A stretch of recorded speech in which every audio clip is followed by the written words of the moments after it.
Thunder cracked overhead as Belinda Harper clutched her shawl tightly around her shoulders, her eyes scanning the treacherous terrain of the Wyoming wilderness. Her 5-year-old son had wandered from their homestead nearly 3 hours ago, and with each passing minute, her heart splintered further as the April storm of 1878 unleashed its fury across the valley. "Jacob!" she screamed, her voice swallowed by the howling wind that whipped her auburn hair across her face. The rain had soaked through her calico dress, leaving her chilled to the bone, but the cold was nothing compared to the ice forming in her veins at the thought of her son alone in this tempest.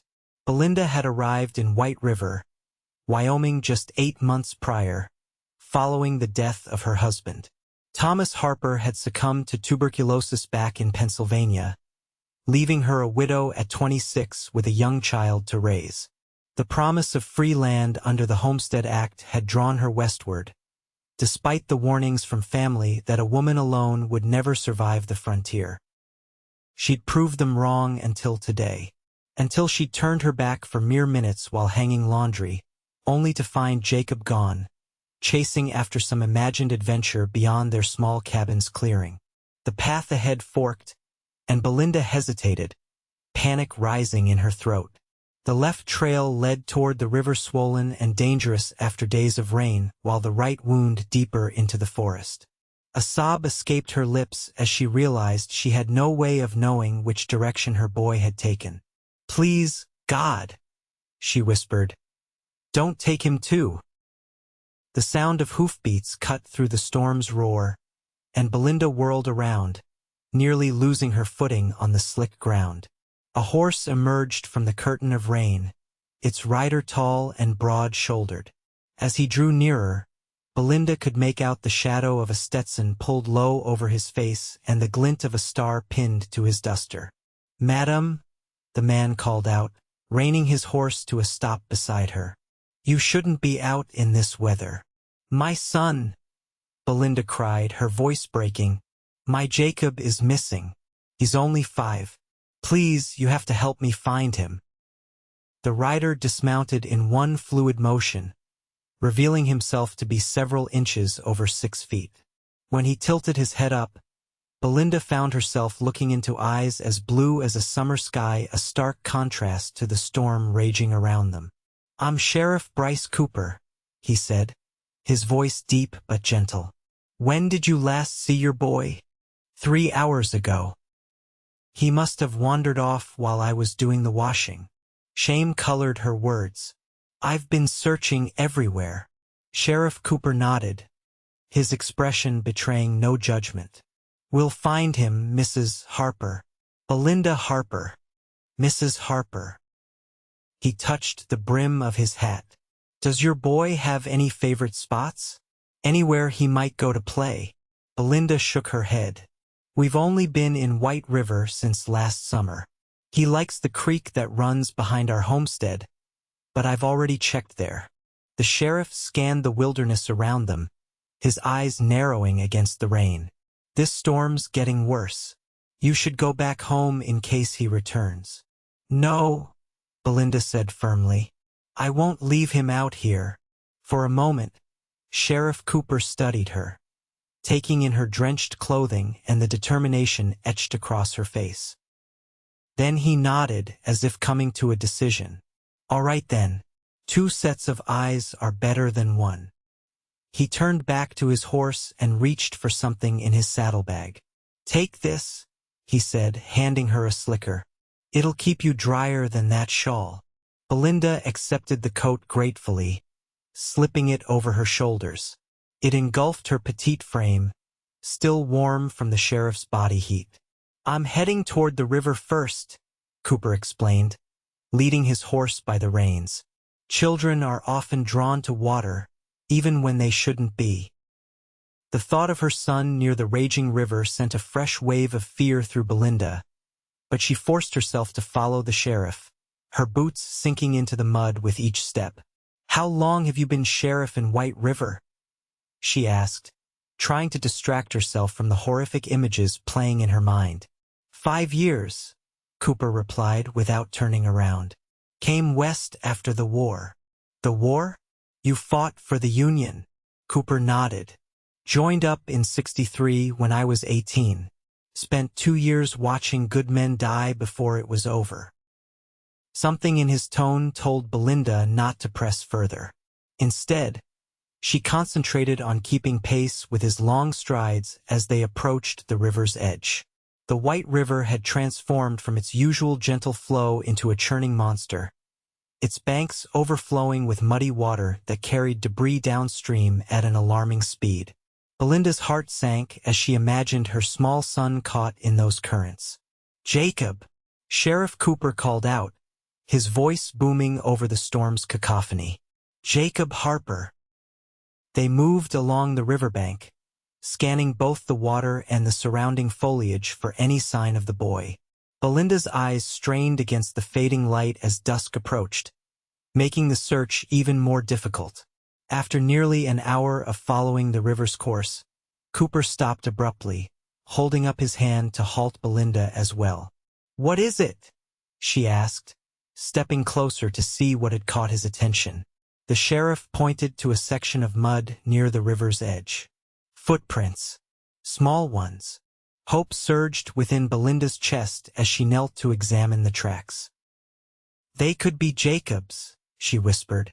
Cooper nodded, already moving to follow the trail. The footprints led away from the river and toward a dense thicket of pine trees. As they approached, Belinda thought she heard a sound faint but distinct from the storm's noise. "Jacob?" she called out, breaking into a run toward the trees. The crying grew louder as they pushed through the branches, and then suddenly, huddled beneath a fallen log, they found him. Jacob Harper sat with his knees pulled to his chest, his clothes soaked and his face streaked with tears and dirt. "Mama!" he wailed upon seeing Belinda. She rushed forward, dropping to her knees beside her son and pulling him into her arms. "Oh, Jacob, thank God!" she sobbed, holding him so tightly he squeaked in protest. "I was so worried. Are you hurt? What were you thinking, wandering off like that?" "I saw a rabbit," Jacob mumbled against her neck. "I wanted to catch it." Relief gave way to a flash of anger. "You could have been killed. Don't you ever do that again." "Yes, Mama," Jacob hiccuped, clinging to her. Sheriff Cooper knelt beside them, his expression softening as he looked at the boy. "That was quite an adventure you had, young man," he said, his voice stern but kind. "But your ma's right. The wilderness isn't a safe place to explore alone." Jacob peered up at the tall man from the safety of his mother's embrace. "Are you going to put me in jail?" A smile tugged at the corner of the sheriff's mouth. "Not this time. But you promise to stay close to home from now on."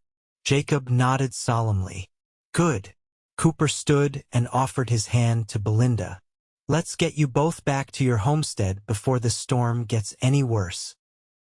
Belinda accepted his assistance, rising to her feet with Jacob in her arms. The boy was getting too big to carry for long, but she couldn't bear to put him down just yet. "I can't thank you enough, Sheriff," she said, blinking back fresh tears. Cooper tipped his hat. "Just doing my job, Mrs. Harper." He glanced at the sky. "It'll be dark soon. Your place far?" "About 2 miles northeast of here." The sheriff frowned. "That's quite a walk in this weather, especially with the boy." He gestured to his horse. "Samson here can carry both of you. I'll lead him back to your cabin." Belinda hesitated, looking at the large chestnut stallion. "Are you sure?" "Positive." Cooper helped her mount, then handed Jacob up to her. "Hold tight to your ma," he instructed the boy, who wrapped his arms around Belinda's waist. The journey back to the Harper homestead took nearly an hour, with Sheriff Cooper leading his horse carefully through the storm-darkened forest. By the time the small log cabin came into view, night had fallen completely, and the rain had intensified. "You can't ride back to town in this," Belinda said as Cooper helped her and Jacob dismount in front of their home. "Please, come inside until the storm passes." The sheriff glanced at the sky, then nodded. Much obliged. I'll just see to Samson first. While Cooper led his horse to the small lean-to that served as Belinda's barn, she carried Jacob inside and quickly set about lighting the lamps and stoking the fire that had nearly died during her absence. She stripped her son of his wet clothes, wrapped him in a quilt, and sat him near the hearth. "Are you hungry?" she asked, pushing his damp hair from his forehead. Jacob nodded vigorously, his earlier trauma seemingly forgotten now that he was home and warm. Belinda had just put a pot of leftover stew on the stove to heat when a knock came at the door. She opened it to find Sheriff Cooper on her porch, water streaming from his hat and coat. "Come in, please," she urged, stepping aside. Cooper removed his hat and duster, hanging them on pegs near the door. Even without the bulky coat, his frame filled the small cabin's main room. He nodded politely to Jacob, who was watching him with open curiosity. "I've got stew warming," Belinda said, suddenly conscious of her drenched appearance. "And coffee, if you'd like some." "Coffee would be welcome," Cooper replied. "Thank you." While the sheriff sat at her small table, Belinda excused herself to change into dry clothes in the cabin's only other room. She returned wearing a simple blue dress, her damp hair pulled back in a loose braid. The meal was a quiet affair, with Jacob too tired to chatter as he usually did. After finishing his stew, the boy's eyelids began to droop, and Belinda carried him to the small trundle bed in the corner of the main room. "Good night, my brave explorer," she whispered, kissing his forehead. "Sleep well." When she returned to the table, Sheriff Cooper was sipping his coffee, his gaze fixed on the rain-lashed window. "Storm's not letting up," he observed. "Might be stuck here till morning, if that's all right." "Of course," Belinda replied. "It's the least I can offer after your help today." She hesitated, then added, "I don't know what would have happened if you hadn't come along." Cooper set down his cup. "You'd have found him," he said with certainty. "You strike me as a determined woman, Mrs. Harper." "Belinda, please." "Belinda," he nodded. "And I'm Bryce, when I'm not on official business." For the first time since meeting him, Belinda truly looked at Sheriff Cooper Bryce. He was older than her, perhaps in his early 30s, with lines around his eyes that spoke of both laughter and hardship. His dark hair was cut short, and a neat beard covered his jaw. Despite his imposing size, there was a gentleness about him that put her at ease. "How long have you been in White River?" he asked. 8 months. We came from Pennsylvania after my husband died." "I'm sorry for your loss." Belinda nodded, accepting his condolence with a small smile. "Thomas was a good man. He wanted to bring us west years ago, but his health was never strong enough for the journey. After he passed, I decided to make the move he'd always dreamed of." "That takes courage," Bryce said. "Homesteading isn't easy, especially for a woman alone?" Belinda finished, a hint of defensiveness creeping into her voice. Bryce met her gaze directly. "For anyone. I've seen plenty of men give up and head back east when they realized what they were up against." "We're managing," Belinda said, glancing around her modest home. "I've got a good vegetable garden started, and there's the cow and chickens. Jacob and I may not have much, but we have what we need." "And neighbors? Anyone close by to lend a hand?" Belinda shook her head. "The Johnsons are about a mile away, but they're an elderly couple. I check on them more often than they check on me." She sighed. "Most folks in town are friendly enough, but they keep their distance. I think they're waiting to see if I'll fail. Or they're respecting your independence," Bryce suggested. "Frontier folk tend to mind their own business unless asked otherwise." The observation gave Belinda pause. She'd interpreted the townspeople's distance as judgment, but perhaps she'd been wrong. "I hadn't thought of it that way." They talked late into the night, the storm providing a steady backdrop to their conversation. Belinda learned that Bryce had come to Wyoming after serving as a deputy in Missouri, seeking the quieter life of a small frontier town. He had no family of his own, having lost his parents years before and never married. "Never found the right woman," he explained with a shrug. "Or maybe I was just too busy chasing outlaws to notice her if she came along." When Belinda finally showed him to the rocking chair where he could sleep, she found herself reluctant to end their conversation. There was something comforting about Bryce Cooper's presence, something that made her feel safe in a way she hadn't since Thomas died. "Thank you again," she said softly, mindful of Jacob's sleeping form across the room. "Not just for finding Jacob, but for staying." Bryce nodded, his blue eyes reflecting the dying firelight. "Get some rest, Belinda. Tomorrow's another day." As she lay in her bed that night, listening to the rain and the occasional creak of the rocking chair as Bryce shifted his weight, Belinda realized something unexpected. For the first time in 8 months, she didn't feel alone. Morning arrived with clear skies and birdsong, the storm having passed during the night. Belinda woke to find Jacob already up and chattering excitedly to Sheriff Cooper, who was showing the boy how to whittle a stick with his pocket knife. "Good morning," Bryce said, looking up as Belinda emerged from her bedroom. "Hope we didn't wake you." "Not at all." Belinda smiled at the domestic scene before her. "I see you two have become acquainted." "Sheriff Cooper's teaching me to make a whistle," Jacob announced proudly. "Is he now?" Belinda raised an eyebrow at Bryce, who had the good grace to look slightly abashed. "Thought it might help if he gets lost again," Bryce explained. "Though I expect he won't be wandering off anymore, will you, son?" Jacob shook his head vigorously. "No, sir. I'll start breakfast," Belinda said, moving to the stove. Bryce stood. "I should head back to town. People will be wondering where their sheriff disappeared to during the storm." A pang of disappointment surprised Belinda. "Of course, but at least stay for breakfast." After a moment's hesitation, Bryce nodded. "Much obliged." They shared a meal of flapjacks and bacon, with Jacob dominating the conversation by recounting his adventure from the day before, now seemingly more exciting than frightening in the light of day.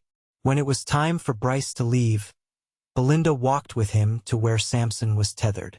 "I'll be by to check on you both in a few days," Bryce said as he mounted his horse. "Make sure everything's all right after the storm."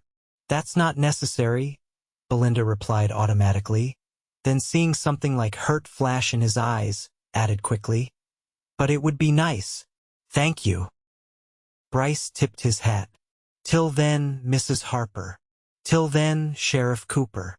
Belinda watched him ride away, Jacob waving enthusiastically beside her. As the sheriff disappeared down the trail toward town, she couldn't help but feel that something significant had shifted in her life, though she couldn't quite name what it was. True to his word, Bryce Cooper returned 3 days later, bringing with him a small sack of candy for Jacob and news from town. He stayed for supper, regaling them with tales of his days as a deputy in Missouri, carefully edited for Jacob's young ears. After that, his visits became a regular occurrence. Sometimes he would arrive with small gifts, a new book for Jacob, coffee or sugar for Belinda, but more often, he came with only his company to offer. He helped with repairs around the homestead that Belinda had been struggling to complete alone, fixed the leaking roof, and reinforced the lean to that housed her animals. As spring blossomed into summer, Belinda found herself looking forward to Bryce's visits with an anticipation that both thrilled and frightened her. It had been nearly 2 years since Thomas died, and she had never expected to feel the flutter of attraction for another man. Yet there it was, undeniable, whenever Bryce Cooper rode up to her homestead. One warm evening in June, after Jacob had been put to bed, Bryce and Belinda sat on her porch, watching fireflies dance in the gathering dusk. "How did you end up as sheriff?" Belinda asked, breaking a comfortable silence. Bryce leaned back in his chair, stretching his long legs out before him. Fell into it, I suppose. After the war, I wasn't sure what to do with myself. Drifted for a while, took odd jobs. Ended up deputy to a good man in Missouri who taught me the law. When he retired, I wore the star for a time, but Missouri was getting too crowded for my taste. So you came west. So I came west, he agreed. Arrived in White River just as their previous sheriff was hanging up his badge. Town council was desperate enough to hire a stranger. Lucky for them, Belinda said. And for us. Bryce turned to look at her, his blue eyes serious in the fading light. Been meaning to ask you something, Belinda. Her heart quickened. Yes. Town's having a social next Saturday. Dance, picnic, that sort of thing. He cleared his throat. Wondered if you and Jacob might like to attend. With me. Belinda's breath caught in her throat. This was more than a friendly visit. This was Bryce Cooper courting her publicly. I'd like that very much, she said softly. Relief washed over his features. Good. That's good. When Bryce left that evening, his goodbye included a gentle touch to her hand that lingered longer than necessary. Belinda stood on her porch long after he'd gone, her fingers tracing where his had been, a smile playing at her lips. The town social marked a turning point in their relationship.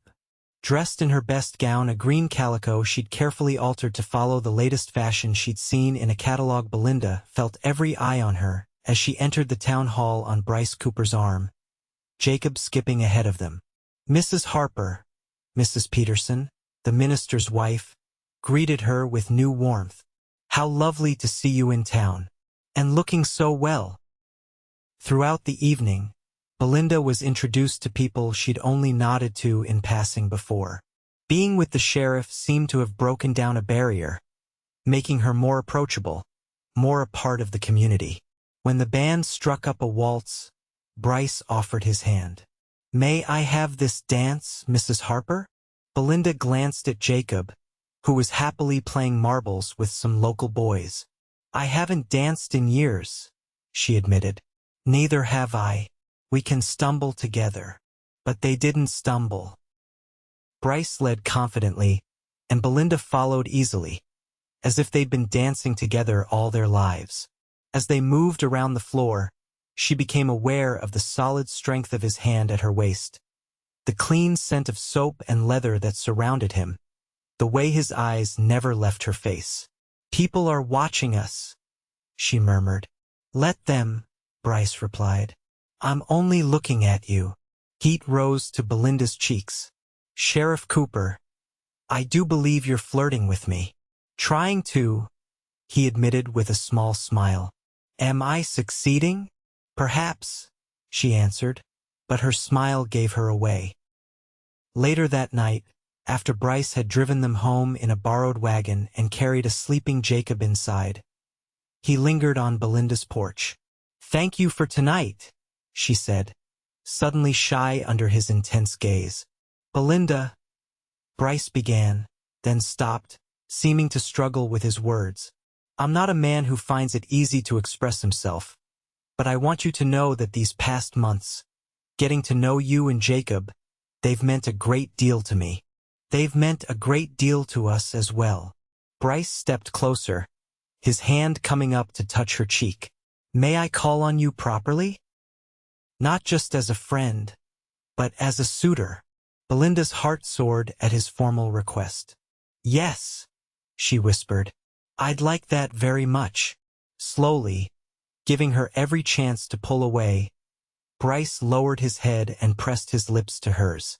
The kiss was gentle, questioning at first, then more confident as Belinda responded, her hands coming up to rest on his chest. When they parted, both were breathing faster, and Bryce's eyes had darkened to the color of a midnight sky. Good night, Belinda Harper, he said, his voice husky. Good night, Bryce Cooper, she replied, already looking forward to the next time she would see him. As summer progressed, Bryce's courtship of Belinda became the talk of White River. He called on her regularly, bringing flowers and taking her and Jacob on Sunday picnics by the river. Jacob adored him, hanging on Bryce's every word and following him around like a devoted puppy whenever he visited. Belinda blossomed under Bryce's attention, regaining a lightness that had been absent since Thomas's death. She found herself singing as she worked in her garden, smiling at strangers in town, looking forward to each new day with an optimism she'd thought was lost forever. But not everyone in White River approved of their relationship. Bernard Wilkins, the town's most prosperous businessman and a widower himself, had made no secret of his interest in Belinda since her arrival. Though she had gently rebuffed his advances, Wilkins had persisted, certain that the young widow would eventually recognize the advantages of marrying a man of his standing. Bryce's courtship had blindsided him, and his disappointment quickly soured into resentment. One afternoon in late July, Belinda was shopping at the general store when Wilkins approached her, his usual obsequious smile nowhere to be seen. "Mrs. Harper," he said, his voice carrying through the quiet store. "I understand Sheriff Cooper has been calling on you regularly." Belinda straightened, sensing the confrontation in his tone. "He has, Mr. Wilkins. A word of advice, if I may." Wilkins stepped closer, lowering his voice. "A woman in your position should consider her future carefully. Cooper is a fine lawman, but he has little to offer a wife and child. No property, no significant savings." "I appreciate your concern," Belinda replied evenly, "but my personal life is just that personal." Wilkins's face hardened. "You should know that Cooper has a past. He was involved in a shooting in Missouri. A man died." The revelation hit Belinda like a physical blow. Bryce had never mentioned such an incident, though she knew his time as a deputy must have included confrontations with lawbreakers. If he did his duty as a lawman, it wasn't as simple as that, Wilkins interrupted. There were questions about whether the man was armed. Cooper left town soon after. Draw your own conclusions. With that, Wilkins tipped his hat and departed, leaving Belinda standing amid the bolts of fabric she'd been examining, her mind racing with questions. That evening, when Bryce arrived for his usual visit, Belinda was uncharacteristically quiet. Jacob, oblivious to the tension, chattered happily through supper about the frog he'd caught and released that day. After Jacob was tucked into bed, Belinda joined Bryce on the porch, where they often sat to talk in the cool evening air. "Something's troubling you," Bryce observed after several minutes of silence. Belinda took a deep breath. "I had an interesting conversation with Bernard Wilkins today." Bryce's expression darkened. "Did you now?" "He mentioned an incident in Missouri. A shooting."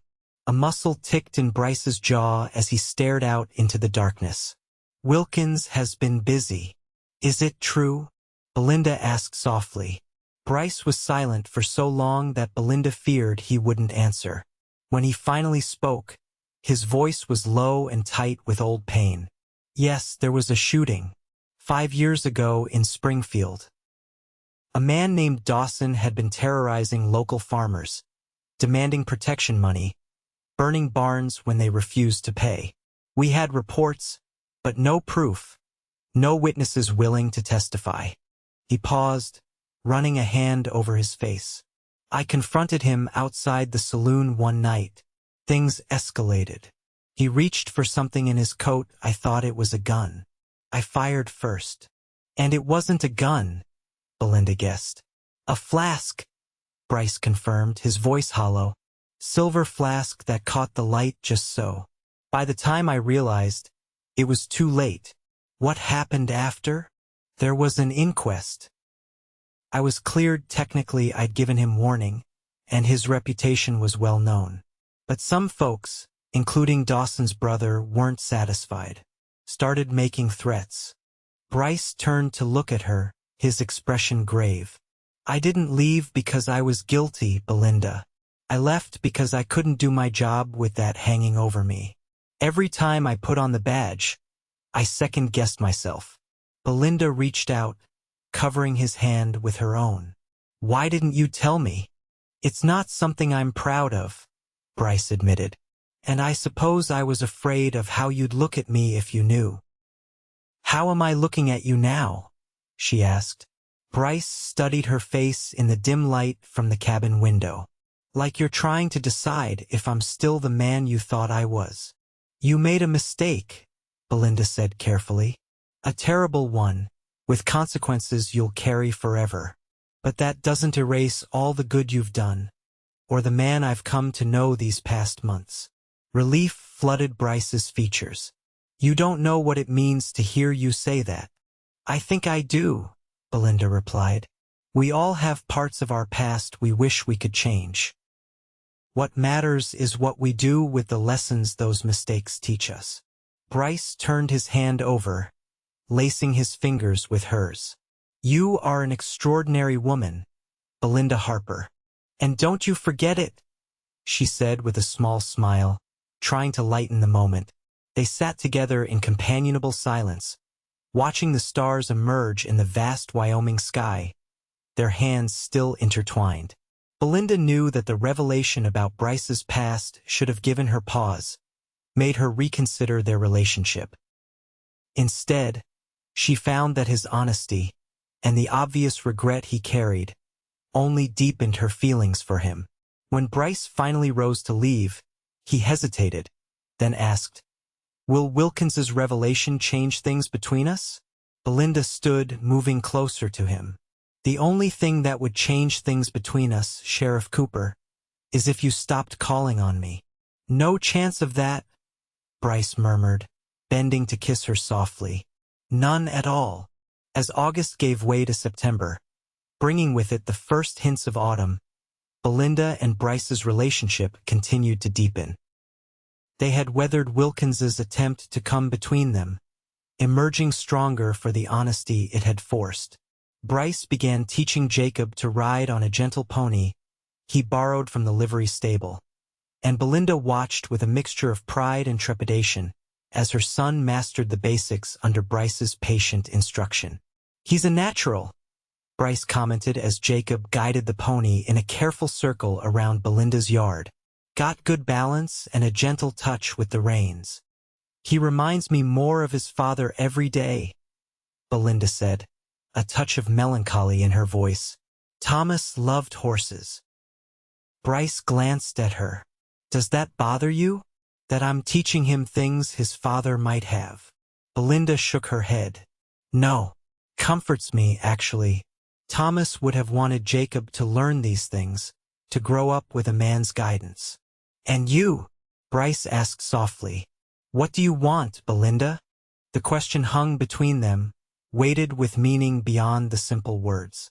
Belinda met his gaze steadily. I want my son to be happy and healthy. I want our homestead to prosper. She paused, gathering her courage. And I want you, Bryce Cooper, to continue being part of our lives. A slow smile spread across Bryce's face, lighting his blue eyes. That's fortunate, he said, because I have no intention of being anywhere else. That night, after Jacob had been tucked into bed with tales of wild mustangs dancing in his dreams, Bryce took Belinda's hand and led her to the porch swing he'd installed the previous week. There's something I've been wanting to ask you, he said as they sat side by side, the swing gently rocking. Belinda's heart quickened. Yes. Bryce seemed uncharacteristically nervous, his usual confidence replaced by an endearing awkwardness. I've been thinking about the future. Your future, Jacob's, mine. I've been thinking about that too, Belinda admitted. Have you now? A flash of hope crossed Bryce's face. And what have you been thinking? Belinda smiled. That's not fair. You said you had something to ask me. You go first. Bryce took a deep breath, then reached into his pocket and withdrew a small object.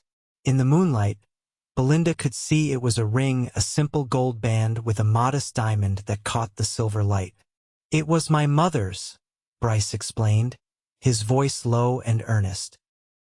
"I've carried it with me since she died, waiting for the right woman to give it to." Belinda's breath caught in her throat as Bryce slid from the swing to kneel before her. "Belinda Harper, I love you. I love your strength, your kindness, your determination. I love the way you've made a home in this wilderness, the way you're raising your son to be a good man." He paused, his eyes never leaving hers. "I love Jacob too, as if he were my own. I want to be a father to him and a husband to you if you'll have me." Tears welled in Belinda's eyes, but they were tears of joy. "Yes," she whispered, then louder. "Yes, Bryce Cooper, I will marry you." Bryce slipped the ring onto her finger, then rose to gather her in his arms, his kiss full of promise and passion. When they finally broke apart, both were breathless. "When?" Bryce asked, his forehead resting against hers. "Soon," Belinda replied. "Before winter sets in. I don't want to wait." Bryce laughed, the sound full of happiness. "Neither do I." They were married on the first Saturday in October, with the aspen trees blazing gold against the blue Wyoming sky. The ceremony was held in White River's small church, with nearly the entire town in attendance. Jacob, beaming with pride, stood beside Bryce as his best man, carefully holding the rings on a small pillow Belinda had sewn for the occasion. Reverend Peterson spoke of new beginnings and second chances as Belinda and Bryce exchanged vows, their voices clear and certain in the hushed church. When the minister pronounced them husband and wife, Bryce kissed Belinda with such tenderness that several of the town's matrons were seen dabbing at their eyes. The celebration afterward was held in the town hall, with tables groaning under the weight of potluck dishes contributed by well-wishers. Bernard Wilkins was noticeably absent, having left for Denver on business the day before, but his absence did nothing to dampen the festivities. As the evening progressed, Belinda found a moment to speak with Martha Johnson, her elderly neighbor, who had become a friend and confidant over the past year. "You're glowing, my dear," Martha said, patting Belinda's hand. "I haven't seen you look so happy since you arrived in White River." "I never expected to find love again," Belinda admitted. "After Thomas died, I thought that part of my life was over." "The heart has room for more than one love," Martha said wisely. "Your Thomas would be pleased to see you and Jacob so well cared for." Across the room, Bryce was showing Jacob how to properly bow to a young girl before asking her to dance, the scene so touching that Belinda felt tears threatening again. "Yes," she agreed softly. "I think he would." The newlyweds spent their wedding night at the town's small hotel, a luxury arranged by Bryce and kept secret until after the reception. Jacob stayed with the Johnsons, excited by the adventure of his first night away from home. In the privacy of the hotel room, with its real bed and actual bathtub, Belinda felt a sudden shyness overcome her. It had been so long since she'd been with a man, and though she and Bryce had shared passionate kisses during their courtship, this was different. Bryce seemed to sense her nervousness. "We can just sleep if you prefer," he offered, taking her hands in his. "There's no rush." Belinda shook her head, smiling up at him.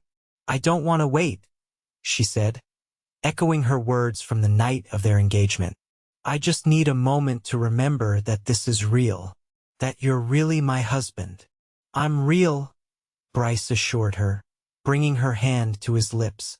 "And I'm yours, Belinda Cooper." The sound of her new name sent a thrill through her. "Say it again," she whispered. "Belinda Cooper," Bryce repeated, stepping closer to gather her in his arms. "My wife." Their kiss deepened, years of loneliness falling away as they explored each other with increasing urgency. When Bryce lifted her and carried her to the bed, Belinda went willingly, her earlier nervousness replaced by a desire that matched his own. Later, as they lay tangled in the sheets, Belinda's head resting on Bryce's chest, he spoke softly into the darkness. I've been thinking about our living arrangements. Belinda propped herself up to look at him. What about them? Your homestead is coming along nicely, but it's small for a family, and it's a long ride for me from town every day. Bryce traced patterns on her bare shoulder as he spoke. I've been saving to buy a property closer to White River. There's a place coming available 10 acres with a good house, barn, everything we'd need. Close enough to town that I could serve as sheriff and still be home for supper most nights. Belinda considered his words. She'd worked hard on her homestead, turning the raw land into the beginnings of a functioning farm. But Bryce was right, the cabin was small, and the isolated location made winters particularly challenging. What about my claim? She asked. You've put in more than 6 months of residency and made improvements. We could file for the patent now, get the deed, and then sell if you wanted. The thought of leaving the place she'd created with her own hands gave Belinda pause, but the practicality of Bryce's suggestion was undeniable. Could we visit the property? She asked. See if it feels right? Bryce smiled, pulling her closer. Of course, though I should warn you it has a real bathtub. You might be swayed by luxury. Belinda laughed, settling back against him. A bathtub might just seal the deal, Sheriff Cooper. The property Bryce had mentioned exceeded Belinda's expectations. The house was larger than her cabin, with 3 proper bedrooms, a spacious kitchen, and a parlor with glass windows that let in abundant light. The barn was nearly new, the fields well maintained, and there was even an orchard with apple and cherry trees. The owner's moving to California, Bryce explained as they walked the property boundary. His wife's health requires a warmer climate. Jacob was already exploring the barn, exclaiming over the hayloft and the separate stalls for horses. Can I have my own pony if we live here? He called out. Bryce glanced at Belinda, who nodded, smiling. I think that could be arranged, he called back. As they stood together, watching Jacob's excited exploration, Belinda leaned into Bryce's side. It's perfect, she said softly. I can see us building a life here. Then it's settled? Bryce asked, his arm tightening around her shoulders. It's settled, Belinda confirmed. Let's make this our home. The move to their new property was completed just before the first significant snowfall of the season.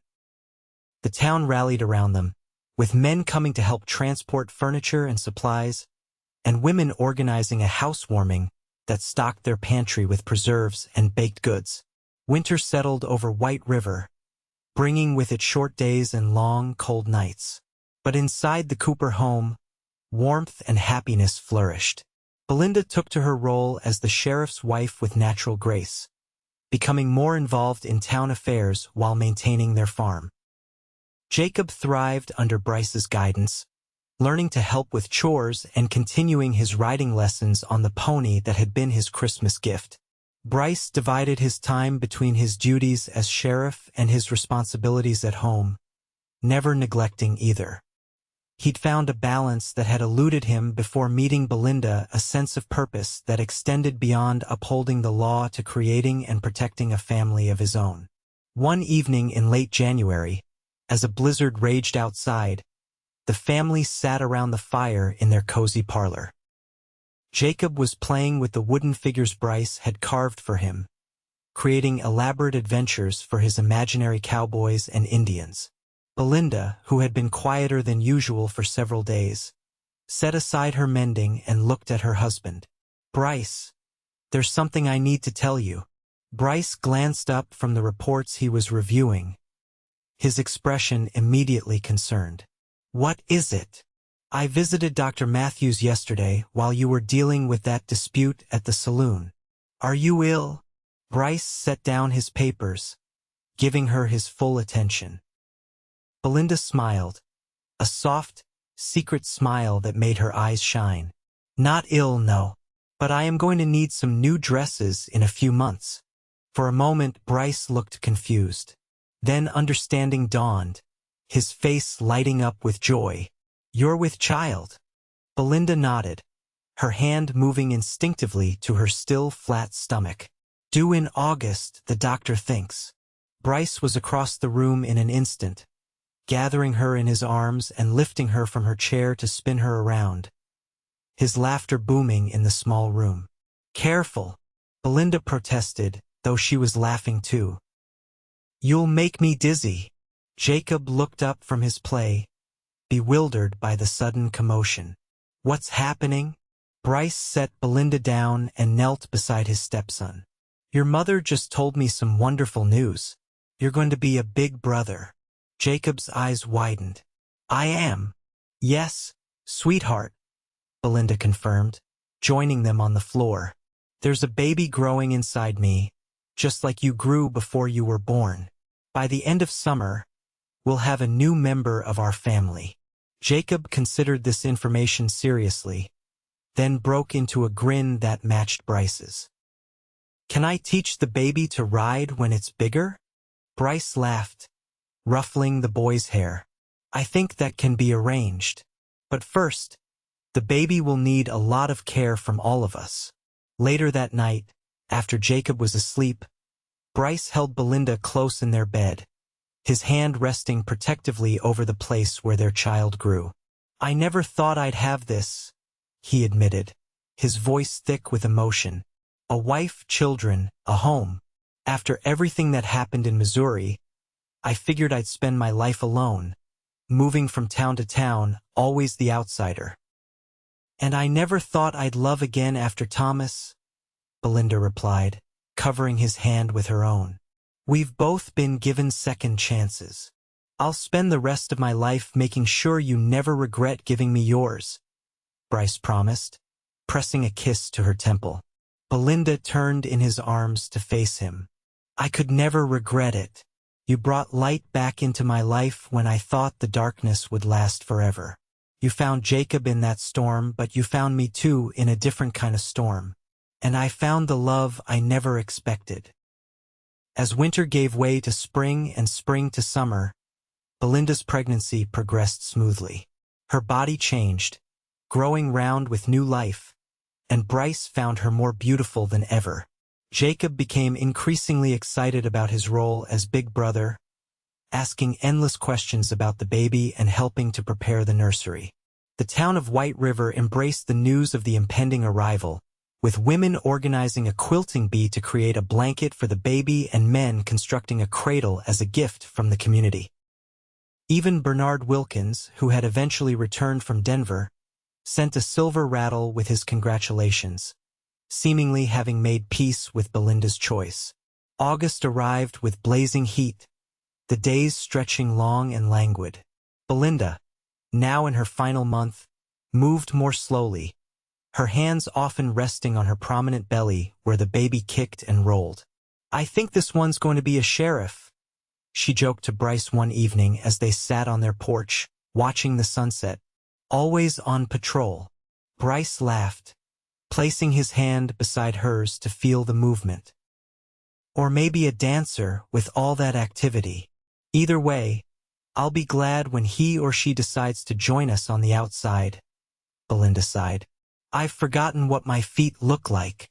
They're still there, Bryce assured her solemnly.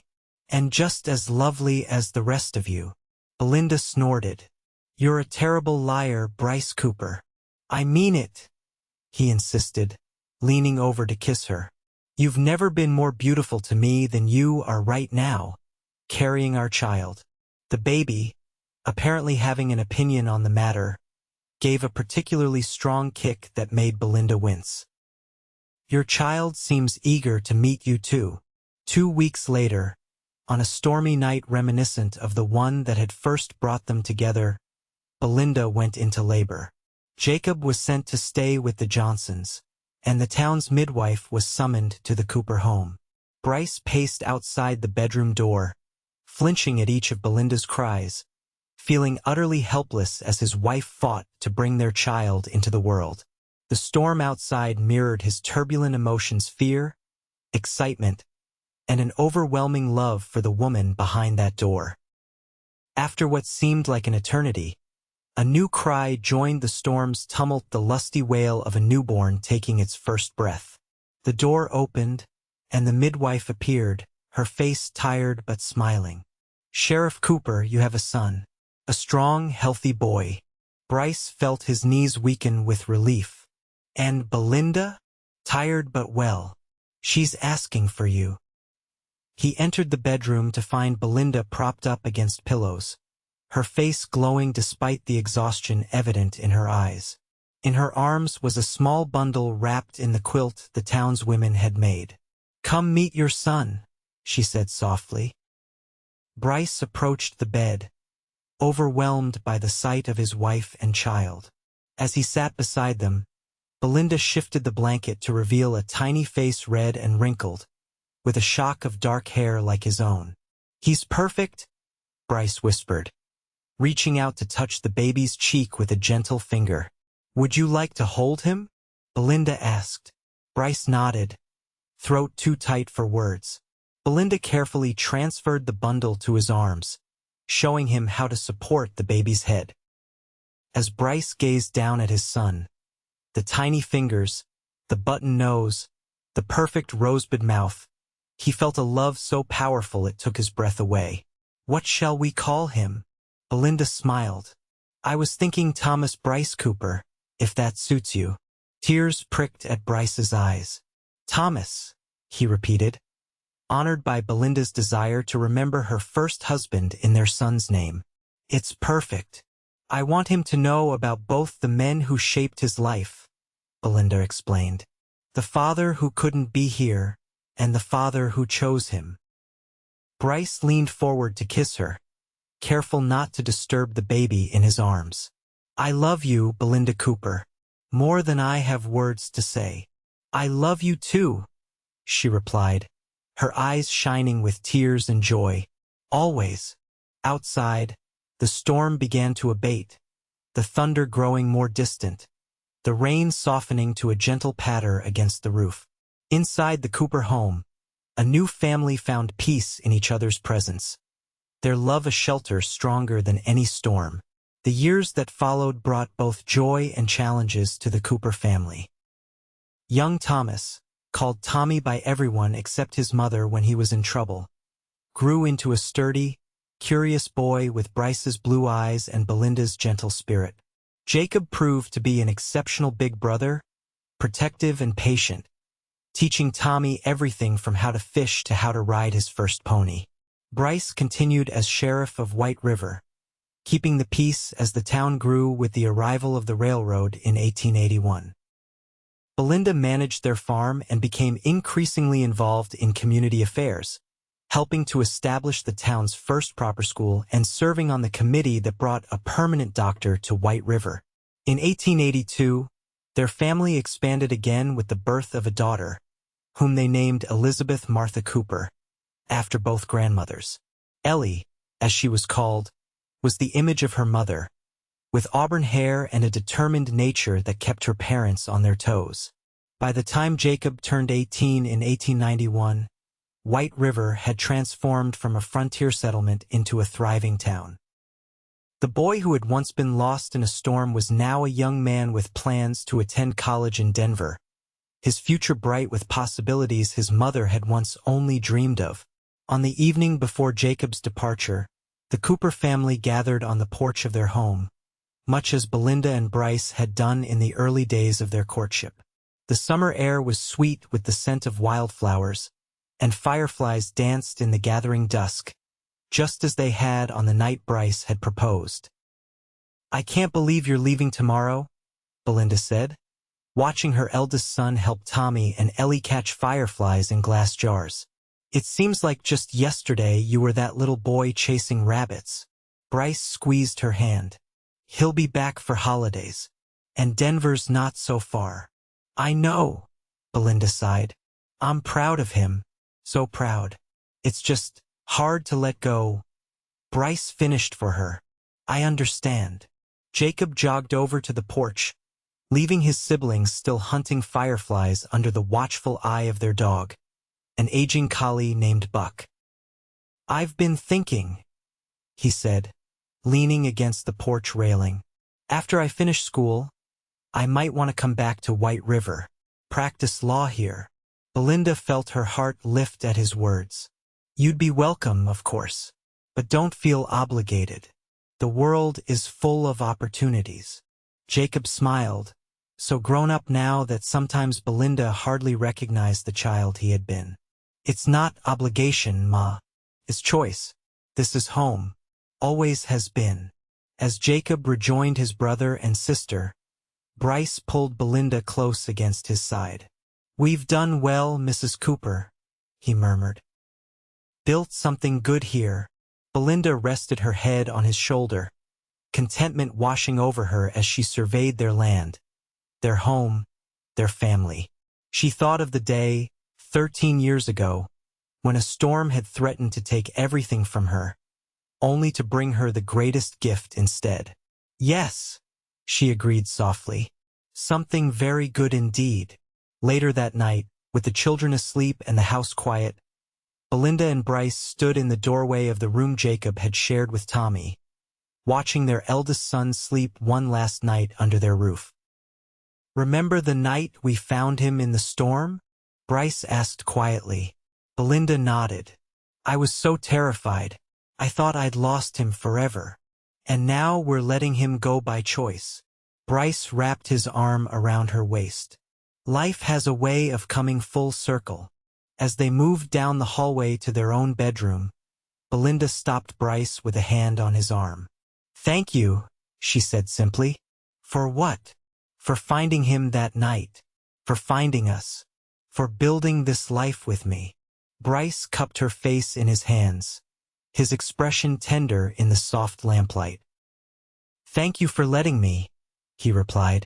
For giving a man with a troubled past a second chance at happiness. We gave each other second chances, Belinda corrected gently. And look what we created together. Bryce kissed her then. A kiss that held all the passion of their youth and all the comfort of their years together. When they parted, he smiled down at her, the lines around his eyes deepening with his happiness. I'd say we did pretty well, Mrs. Cooper. Indeed we did, Sheriff Cooper. Belinda agreed, leading him toward their bedroom.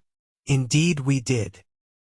Outside, a gentle rain began to fall, pattering against the roof of the home they'd built together, not a destructive storm, but a life-giving shower that would nourish the fields and gardens they'd planted, ensuring growth for the seasons to come.